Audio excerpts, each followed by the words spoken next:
टूटा पंख। एक समय की बात है, एक बूढ़े के 3 बेटे थे। उसके बड़े बेटे कुरूप और आलसी थे, पर सबसे छोटा बेटा बड़ा रूपवान, भला और मेहनती था। उसका नाम इलचुंग था, मगर इलचुंग लगातार मेहनत करते रहने से सूख कर कांटा हो गया था। बूढ़ा बाप अपने तीनों बेटों में से इलचुंग को ही सबसे ज़्यादा प्यार करता था। इससे इलचुंग के बड़े भाई उससे चिढ़ते और ईर्ष्या करते थे। अचानक एक दिन बूढ़े की मृत्यु हो गई। अब इलचुंग अपने दोनों दुष्ट भाइयों के आश्रय पर रह गया। पिता की मृत्यु से बेचारे इलचुंग को इतना धक्का लगा कि वह फूट फूट कर रोने लगा। इस पर उसके सबसे बड़े भाई टोंग टोंगी ने चिढ़कर कहा, अब यह झूठ मूठ का रोना बंद कर। इलचुंग के दूसरे भाई सालसारी ने भी बड़े भाई की हाँ में हाँ मिलाते हुए कहा, हाँ हाँ, झूठ मूठ का रोना धोना बंद कर। सालसारी निपट बुद्धू था, उसके दिमाग में भूसा भरा था, इसलिए हमेशा अपने बड़े भाई की हाँ में हाँ मिलाता था। टोंग टोंगी ने फिर अधीर होकर इलचुंग से कहा, मैं अब और ज़्यादा तेरी रोनी सूरत नहीं देख सकता, समझे? मैं अब और ज़्यादा। सालसारी ने भी टोंग टोंगे की हाँ में हाँ मिलाते हुए कहा, पर पूरी बात वह कह भी नहीं पाया था कि टोंग टोंगी ने इलचुंग को गर्दन से पकड़ा और घर से निकाल बाहर किया। फिर सूखी रोटी का एक टुकड़ा निकालकर उसके मुंह पर मारा और कहा, ले जा यह रोटी का टुकड़ा और दफा हो।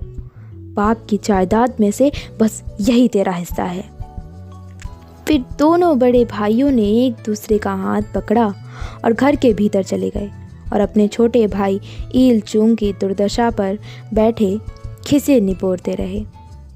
इलचुंग भली भांति जानता था कि उसके दोनों भाई दुष्ट और द्वेषी हैं, इसलिए उनसे दया की भीख मांगना व्यर्थ था। बस इलचुंग वहाँ से उठा और निकट के एक जंगल में चला गया। समझदार तो था ही। जंगल से वह कुछ लकड़ियाँ और थोड़ा घास फूस बटोर लाया। इस तरह उसने सिर छिपाने के लिए एक कुटिया बना ली और जल्दी ही उसकी 4 दीवारी और छत मजबूत कर ली। इलचुंग असल में हमेशा खुश रहता था और विपदा में भी मुस्कुराना जानता था, इसलिए कुछ समय तक वह जिस किसी तरह निर्वाह करता रहा। जंगल से कंद मूल बटोर कर उन्हीं से पेट भरता, परंतु चारा निकट आ रहा था और वह जानता था कि जंगल में इस छोटी सी कुटिया में जारा बिताना बड़ा कठिन होगा। एक दिन उसे बड़ी भूख लगी। बेर बटोरते हुए वह जंगल में भटक रहा था। तीसरा पहर चढ़ाया था। तब तक वह मुट्ठी भर बेर ही जुटा पाया था, जो उसकी भूख मिटाने के लिए पर्याप्त नहीं थे। हाथ में बेर लिए वह बड़ा उदास उदास अपनी कुटिया की ओर चल पड़ा। अचानक रास्ते में उसे एक घायल चिड़िया पड़ी मिली। इलचुंग ने झुककर चिड़िया की तरफ हाथ बढ़ाया ही था कि चिड़िया छटपटाते हुए पंख फरफराने लगी, जैसे एकदम डर गई हो कि लड़का उसका अनिष्ट करने आया है। परंतु इलचुंग दयापूर्वक धीरे धीरे उसके सिर पर हाथ फेरते हुए पुचकारने लगा। जब उसने ध्यान से देखा तो पाया कि चिड़िया का एक डैना टूटा हुआ था। इलचुंग तुरंत घायल चिड़िया को उठाकर अपनी कुटिया में ले आया। वहाँ एक कोने पर उसने घास फूस से कोमल गुदगुदा सा बिस्तर बनाया और उस पर चिड़िया को रख दिया। अपने सारे बेर भी उसने चिड़िया को खिला दिए। इसके बाद इलचुंग ने घायल चिड़िया की इतनी सेवा की कि वह जल्दी ठीक होने लगी और एक दिन सुबह सवेरे ही उड़ गई। यह देखकर इलचुंग उदास हो गया, क्योंकि सारे जंगल में केवल यही चिड़िया उसकी साथी थी और इलचुंग को उससे बड़ा स्नेह हो गया था। परंतु अगले दिन सुबह सवेरे ही इलचुंग को किसी पक्षी की चहचहाहट सुनाई पड़ी। स्वर जाना पहचाना था। वह लपक कर बाहर आया तो क्या देखता है कि वही चिड़िया आकर बैठी है। चिड़िया की चोंच में एक नन्हा सा बीज था। चिड़िया ने बीज इलचुंग के पैरों पर गिराते हुए कहा, तुमने दया करके इतने दिनों तक मेरी सेवा की, तुम्हें धन्यवाद देने आई हूँ। लो यह छोटा सा बीज, इसे कहीं बो दो, तुम्हारा भाग्य चमक उठेगा। ईल चुंग कुछ कहे कि इससे पहले ही चिड़िया फुर्र से उड़ गई। उसने वह बीज उठाया और अपनी कुटिया के बाहर बो दिया। अगले दिन जब ईल चुंग की नींद खुली तो क्या देखता है कि कुटिया में अंधेरा अंधेरा सा है। पहले तो उसे भ्रम हुआ कि शायद आज बहुत जल्दी नींद खुल गई। फिर बिस्तर छोड़कर वह खड़ा हो गया, यह देखने के लिए कि सूरज निकला है या नहीं। जब कुटिया के दरवाजे में से झांकने के लिए उसने बाहर सिर निकालना चाहा तो एक बहुत ही कोमल पत्ता उसके मुख पर सरसराया। उसे हटाकर वह बाहर निकला तो क्या देखता है कि चारों ओर अनगिनत हरे पत्ते फैले हुए हैं। उसने दोनों हाथों से पत्तों को हटाया, पर पत्ते इतने घने थे कि उसके मुंह सिर पर गुदगुदी करते प्रतीत होते थे। ईल चुंग एकाएक विस्मित होकर चिल्लाया, अरे ये तो कुम्हड़े की बेल है।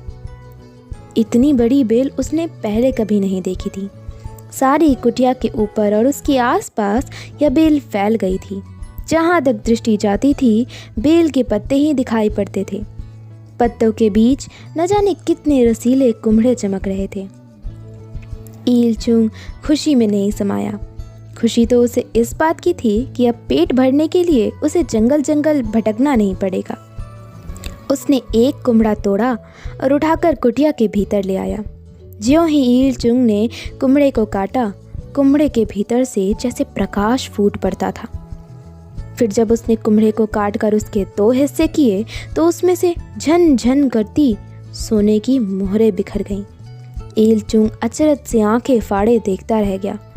कुम्हड़े में सोने की मोहरें और बाहर ढेरों कुम्हड़े बेल में लगे थे। क्या सब में ऐसी ही मोहरें हैं? ईल चुंग का मन बल्लियों उछलने लगा। फिर उसने 2 बड़े बड़े कुम्हड़े तोड़े और भागा भागा अपने भाइयों के घर पहुंचा। हालांकि दोनों भाइयों ने उसके साथ बड़ी नीचता और निर्दयता का व्यवहार किया था, फिर भी वह यह खुशी अपने भाइयों में ही बांटना चाहता था।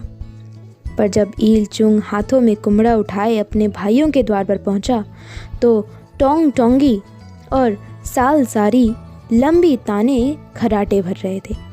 दोनों कुम्हड़े उसने एक चौकी पर रख दिए। फिर जैसे चहकते हुए बोला, उठो देखो मैं तुम्हारे लिए क्या उपहार लाया हूँ। टोंग टोंगी ने ज़रा आँख खोलकर देखा। कुम्हड़ों पर नज़र पड़ते ही उसकी भवें तन गई। अपने छोटे भाई को डांट कर बोला, नालायक, या कुम्हड़े। टोंग टोंगी ने ईल चुंग से कहा, ले जाओ अपने कुम्हड़े, हमें नहीं चाहिए, हमारे खेत में ढेरों कुम्हड़े लगते हैं। इस पर घोंगा बसंत साल सारी ने भी अपने बड़े भाई की हाँ में हाँ मिलाते हुए कहा, ले जा अपने कुम्हड़े। वह बिल्कुल वही बात बोलना चाहता था जो टोंग टोंगी ने कही थी, पर बोलते बोलते गड़बड़ा गया। इतनी अकल जो नहीं थी उसमें। ईल चुंग ने अपने बड़े भाई टोंग टोंगी से कहा, भैया ये कोई मामूली कुम्हड़े नहीं है, उठकर देखो तो सही।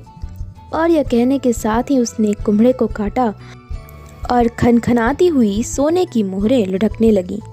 टोंग टोंगी और साल सारी ने सोने की मोहरें देखी तो इकट्ठा करने के लिए एकदम ऐसी फुर्ती दिखाई जैसी जीवन भर देखने में नहीं आई होती। देखते ही देखते उसने दूसरा कुम्हड़ा भी काट डाला। सोने की मोहरों का ढेर लग गया। इतनी मोहरें देखकर वे खुशी से नाच उठे और उछल उछल कर कहने लगे, अब काम करने की क्या ज़रूरत है, मज़े से बैठकर खाएंगे, नाचेंगे, कूदेंगे। तब ईल चुंग ने उन्हें जंगल में पड़ी एक घायल चिड़िया की सारी बात बताई। सारी बात सुनकर दोनों भाई ईर्ष्या से जल उठे। टोंग टोंगी सिर खुजलाते हुए कुछ सोच रहा था। ईल चुंग चुपचाप खड़ा था।